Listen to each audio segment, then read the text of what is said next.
Hello guys, आप लोगों का स्वागत है मैरिनेट फूड चैनल में। तो आज हम लेके आए हैं बहुत ही हेल्दी, बहुत ही टेस्टी नाश्ता जो बहुत ही हेल्दी भी होता है, टेस्टी भी होता है और कम टाइम में और घर की चीज़ों से बन के ही रेडी हो जाता है, जिसे आप फटाफट बना सकते हो। क्योंकि अभी सर्दी का टाइम चल रहा है तो क्या होता है ना, क्रेविंग्स बहुत होती है, तो आप इसको बना सकते हो क्योंकि ये बहुत ही हेल्दी भी होता है। और जैसे कभी भी आपका मन कर रहा है, सडनली कभी भी बनाने का मन कर जाता है, जैसे कभी भी डे नाइट कोई भी मन कर रहा है, तो इसे कभी भी एनी टाइम आप बना सकते हो। क्योंकि इसमें जो चीज़ें डलती है वो नॉर्मल घर की चीज़ें ही डलती है, जो एनी टाइम कभी भी डे नाइट कभी भी अवेलेबल होती है सबके किचन में। और ये हेल्दी भी होता है। जैसे होता है ना, बहुत से लोग अपना थोड़ा वेट लॉस पे कर रहे हैं, फिर अपना थोड़ा ध्यान रखते हैं, हेल्दी नहीं खाते ऑयल वगैरह, तो ये हेल्दी भी होता है और बहुत ही ज़्यादा टेस्टी भी होता है और घर की चीज़ों से, नॉर्मल चीज़ों से बन जाता है। तो इसको शेयर करते हैं, इसको बनाते कैसे हैं। उसके लिए हमने प्याज लिया एक, थोड़ा सा हमने हरी मिर्च लिए 3-4 और एक हमने लिया टमाटर। तो प्याज को हमने चॉप कर लिया, अब हरी मिर्च को हम चॉप करेंगे, उसके बाद टमाटर को करेंगे। ये सारी तीनों चीज़ें हमें चॉप ही करनी है, रफली कट नहीं करनी है, बड़ा बड़ा चॉप करना है बारीक। आप चाहो तो चॉपर में भी एक साथ ही कर सकते हो उनको, क्योंकि लास्ट में इनको एक साथ ही यूज़ होना है। अदरवाइज आप चाहो तो ऐसे चॉपिंग बोर्ड में भी कर सकते हैं जैसे हम कर रहे हैं, बस उसके लिए थोड़ा पेशेंस चाहिए होगा। उसके बाद हमारा प्याज भी अच्छे से चॉप हो गया, हरी मिर्च, फिर लास्ट में हम करेंगे टमाटर को। अब वेजिस की बात करो तो देखो, मैं नॉर्मल चीज़ें भी मैंने दिखाई होगी, जैसे कि मैंने बोला ना, नॉर्मल चीज़ों घर की चीज़ों से बन जाता है। ये जैसे टमाटर भाई, ये तो नॉर्मल सबकी किचन में अवेलेबल होता ही होता है एनी टाइम। लेकिन आप चाहो तो इसमें और भी वेजिस डाल सकते हो, जैसे कि मैंने बोला ना, हेल्दी रेसिपी है तो ये वेजिस से भरपूर रेसिपी, अब जितना चाहो इतनी वैसे हरी सब्जी आप डाल सकते हो। और वैसे भी सर्दी का टाइम अभी चल रहा है, तो पालक मेथी बहुत ही मार्केट में आता है, तो पालक वगैरह मेथी वगैरह को बिल्कुल बारीक चॉप करके डाल सकते हो। अदरवाइज गाजर को भी आप डाल सकते हैं, लेकिन आपको ध्यान रहे गाजर और कच्चा आलू भी यूज़ कर सकते हैं। लेकिन जब गाजर कच्चा आलू यूज़ करोगे तो आपको चॉप नहीं करना, उसे कद्दूकस करना है, क्योंकि वो थोड़ा हार्ड होता है।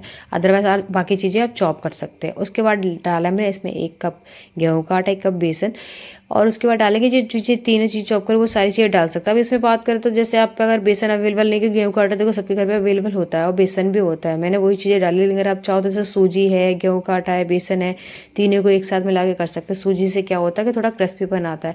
अगर आप पे नहीं है तो सूजी स्किप कर सकते हैं, फिर सूजी आटे का बना सकते हैं, फिर बेसन का आप सूजी का बना सकते हो, बेसन गेहूँ का आटे, मतलब 3 चीज़ों में किसी के साथ भी आप बना सकते हो। अदरवाइज 2 चीज़ों से भी आप बना सकते हो। तो गेहूँ का आटा और बेसन से क्या फ्लेवर बहुत अच्छा आता है, सही वे रहता है। आपको पता बॉडी का, गेहूँ का आटा आपको पता हेल्दी नहीं होता है। और वेजिस जो हमने नॉर्मल 3 चीज़ें डाली थी वो हमने इसके अंदर ऐड कर दी है। उसके बाद में पानी थोड़ा थोड़ा डाल के इसका पेस्ट टाइप का बना के रेडी कर लेंगे। पानी भी गैस एकदम से नहीं डालना है, थोड़ा थोड़ा करके ही डालना। पता चला ज़्यादा पतला हो गया तो आपको मीडियम टाइप का पेस्ट बनाना है। क्योंकि जो हम रेसिपी बनाने वाले तो नॉन स्टिक पैन में, हर किसी के पास डोसा था, अगर डोसा तवा तो आप पतला भी कर सकते हो, क्योंकि आपको पता है पतला भी, लेकिन हर किसी पे नहीं होता है। तो इसके लिए मैं मीडियम सा बना रही हूँ, क्योंकि मैं ज़्यादातर उसी तरीके से रेसिपी बनाती हूँ, वही चीज़ जो नॉर्मल सभी लोग बना पाएँ। तो इस तरीके से हल्का हल्का पानी डाल के उसका पेस्ट बनाना है, ताकि आपको पता चले कितना क्वांटिटी में पानी इसको और डालना। और ये बहुत ही हेल्दी रेसिपी होती है, गेहूँ के आटे की बनती है और बहुत ही ज़्यादा टेस्टी भी होती है, और इसमें टाइम भी नहीं लगता है। आपको बस चॉप करके बस घोल के बनाना है। उसके बाद मसाला डालेंगे, नॉर्मल जो घर में डलते हैं वही नॉर्मल मसाले डालेंगे। तो नमक डाला है, फिर हमने रेड चिली पाउडर डाला है, फिर थोड़ा सा इसके ऊपर मैंने हल्का सा ब्लैक पेपर, थोड़ा चाहो तो धनिया पाउडर, अब चाट मसाला भी डाल सकते हैं अगर आप पे है। अगर नहीं है तो कोई बात नहीं, स्किप भी कर सकते, लेकिन है तो थोड़ा डाल सकते हो, क्योंकि उससे क्या थोड़ा फ्लेवर बहुत ही अच्छा आता है। उसके बाद दोबारा इसमें थोड़ा सा पानी डालेंगे, क्योंकि थोड़ा थिक हो रहा है। फिर इसको मिक्स करके इसका पेस्ट टाइप का बना के रेडी कर लेंगे। हरी मिर्च गाइस इसमें हमने ऐड करी है, हरी मिर्च की क्वांटिटी आप कम कर सकते हो। जैसे होता है ना, कम स्पाइसी खा रहे हो, बच्चों के लिए बना रहे हो, तो आप हरी मिर्च की क्वांटिटी कम कर सकते हो। अदरवाइज चाहो तो आप स्किप भी कर सकते हो। लेकिन आप थोड़ा चटपटा सा बनाना चाह रहे हो तो आप हरी मिर्च ऐड कर सकते हो, क्योंकि हम थोड़ा चटपटा सा बना रहे हैं, क्योंकि सर्दी में क्या भूख लगती है, तो आप इसे बना सकते हो, क्योंकि नॉर्मल चीज़ों से फटाफट बन जाता है। इसके साथ साथ हमारा पेस्ट बन के भी रेडी होता है, साथ साथ आपके साथ चटनी भी शेयर करो। तो ये हम बनाने वाले चना दाल से चटनी। तो हमने हल्का सा ऑयल डाला नॉन स्टिक के पैन में, फिर चना दाल डाला, फिर मूंगफली डाला है। तो इनको हम रोस्ट कर लेंगे इस तरीके से। रोस्ट करते आपको फ्लेम आपको रखनी है लो फ्लेम में, इनको रोस्ट करते रहना है ऐसे हल्के हल्के, ताकि इनका थोड़ा सा कलर जब तो गोल्डन ब्राउन, तब इनको रोस्ट करते हैं ना। इस तरीके से चटनी बनाओगे ना गाइस, तो आपकी चटनी इतनी ज़्यादा टेस्टी लगेगी। चटनी में गाइस बहुत तरीके की बना के दिखाते रहते हैं, मेरी लास्ट वीडियो में जाके देख सकते हो।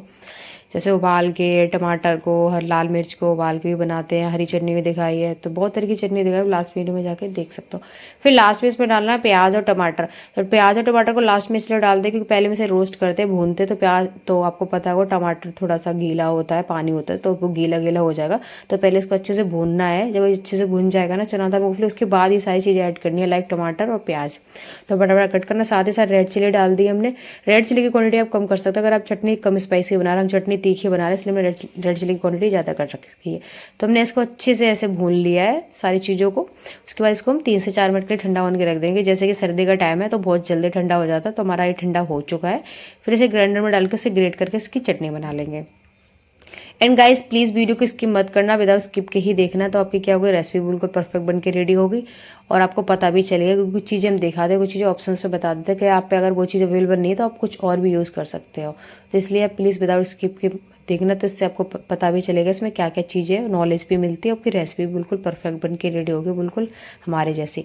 तो इस तरीके से सारी चीज़ें हम डाल देंगे। फिर इसमें हल्का सा इसमें अंदर पानी डालेंगे और नमक डालेंगे। नमक गाइस अपने स्वाद से डाल दो, हमने जैसे रेड चिली पाउडर थोड़ी ज़्यादा डाली, उसके हिसाब से नमक डालेंगे। उसके बाद इसमें थोड़ा सा पानी डाल के इसे ग्रेट करके इसकी चटनी बना के रेडी कर लेंगे। और गाइस ये रेसिपी की बात करो तो आप जैसे स्पाइसी चटनी खाना पसंद करते हो हमारे तो स्पाइसी चटनी के साथ देखो गाइस हमारी चटनी बन के रेडी हो गई है, जो चना दाल मूंगफली की बनाई है। और गाइस ये चटनी खाने में इतनी टेस्टी होती है, अब इसे चाहो तो किसी के साथ भी खा सकते हो, जैसे दाल सब्जी वगैरह के साथ या डोसा बना रहे हो, कुछ भी चीज़ बना सबके साथ ही चल जाते हो, बहुत ज़्यादा खाने में टेस्टी लगता है। अब जरूरी चटनी बना के देखना और आप बताना कि आपको कैसी लगी चटनी। उसके बाद क्या करेंगे, हमारी चटनी बनकर उसके बाद फिर हम बनाना स्टार्ट करें। तो नॉन स्टिक की पैन लिया, हल्का सा ऑयल डाला है, ऑयल गर्म हो जाएगा, फिर उसके बाद डालेंगे इसके अंदर पेस्ट जो हमने बनाया था। हमने 1 चमचा पेस्ट है, अगर आप ज़्यादा बड़ा बना रहे हो तो उस हिसाब से 1 या 1.5 चमचे का आप डाल के पेस्ट बना सकते हो। इसके बाद थोड़ा सा हमने और डाल के फिर इसको इस तरीके से फैला देंगे। फिर आपको इसे 2 से 3 मिनट के लो फ्लेम में ढक के रखना है। इसको लो फ्लेम में ही बनाना। लो फ्लेम में बनाने से क्या होगा कि बाहर से भी जलेगा नहीं, अंदर तक भी बहुत ही बढ़िया तरीके से ये पक जाएगा। इसे फ्राई तो नहीं बोल सकते कि फ्राई हो जाएगा, अच्छे से पक जाएगा। क्योंकि क्या होता है ना, अगर आप हाई फ्लेम में करते हो तो बाहर से बहुत जल्दी से ये जल जाएगा, क्या पता ज़्यादा डार्क हो गया और अंदर तक सही से। लो फ्लेम में क्या होगा, बाहर से भी एकदम जलेगा नहीं, बहुत ही बढ़िया कलर आएगा गोल्डन, अंदर तक भी बहुत ही बढ़िया तरीके से पक जाएगा। तो गाइस देखो एक साइड कितना बढ़िया कलर आ गया गोल्डन ब्राउन, फिर दूसरी साइड पे पलट लेंगे। तो हल्का सा ऑयल डाल के पलट के फिर देखो दूसरी साइड भी 2 से 3 मिनट के लिए मैंने लो फ्लेम में ढक के रखा था।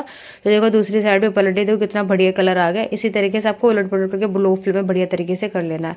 और देखो ना गाइस कितना बढ़िया कलर आ गया, खाने में बहुत ज़्यादा टेस्टी। अब देखो ऑयल की क्वांटिटी आपको पता चल रही हो कितनी कम यूज़ हो रहा है ऑयल। आप चाहो तो दूसरी साइड पर ऑयल डालने की जरूरत नहीं, क्योंकि जैसे कि हम इसमें नॉन स्टिक की पैन में बना रहे हैं तो इसमें इतना ऑयल डालने की जरूरत होती नहीं है, तो थोड़े से ऑयल में ही बन जाता है। तो उसमें हमने ऑयल डाल के ऐसे उलट पलट के लो फ्लेम में बढ़िया तरीके से इसको हम बना लेंगे। तो गाइस देखो एक हमारा बन के रेडी हो गया। इसी तरीके से हमें दूसरा बनाना है, हल्का सा ऑयल डालना है।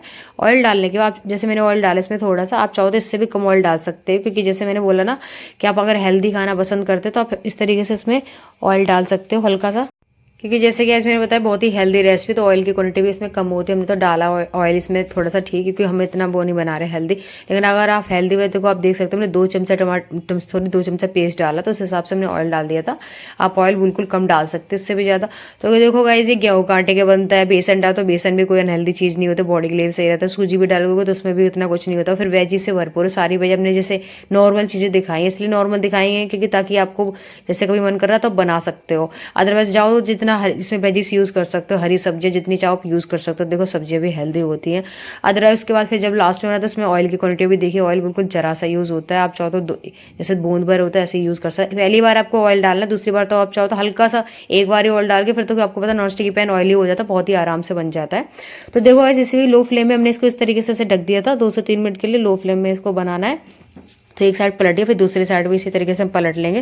तो देखो गाइस कितना बढ़िया कलर आ गया, एकदम गोल्डन ब्राउन, और बहुत ही ज़्यादा कितना बढ़िया कलर लग रहा है। बाहर से भी बहुत ही बढ़िया लुक वाई भी अच्छा लगता है ना, और जितना लुक वाई अच्छा है उससे ज़्यादा खाने में टेस्टी लगता है। आप जरूर बनाना, और बहुत ही हेल्दी होता है, बहुत ही टेस्टी होता है, साथ ही बहुत ईजी भी होता है। कि जिस हिसाब से बन रहा है आपने देखा होगा वीडियो को, अभी यहाँ तक आ गए होगे देखते तो आपको पता चले कितना ईजी होता है। बस आपको वेजीज चॉप करनी है, अदरवाइज आपको बस कुछ नहीं करना, बस घोलना और फटाफट बना लेना है।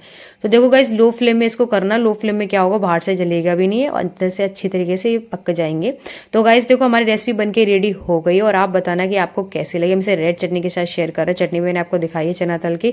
तो जैसे कि मैंने बोला अगर स्पाइसी खाते तो स्पाइसी चटनी के साथ खा सकते हो, रेड चटनी बहुत से रेड अवॉइड करते तो ग्रीन की चटनी के साथ खाते, कम स्पाइसी करते बच्चे वगैरह तो सॉस वगैरह के साथ भी खा सकते हैं। मुझे अगर गर्मा गर्म चाय के साथ से बना के खा सकते हो, सर्दियों में मन करता है ना गर्मा गर्म चाय के साथ कुछ बना लिया, तो चाय के साथ जो टी वगैरह वो टी के साथ, जो कॉफ़ी वगैरह वो कॉफ़ी के साथ, नॉर्मल ऐसे भी खाओगे तब भी अच्छा लगेगा।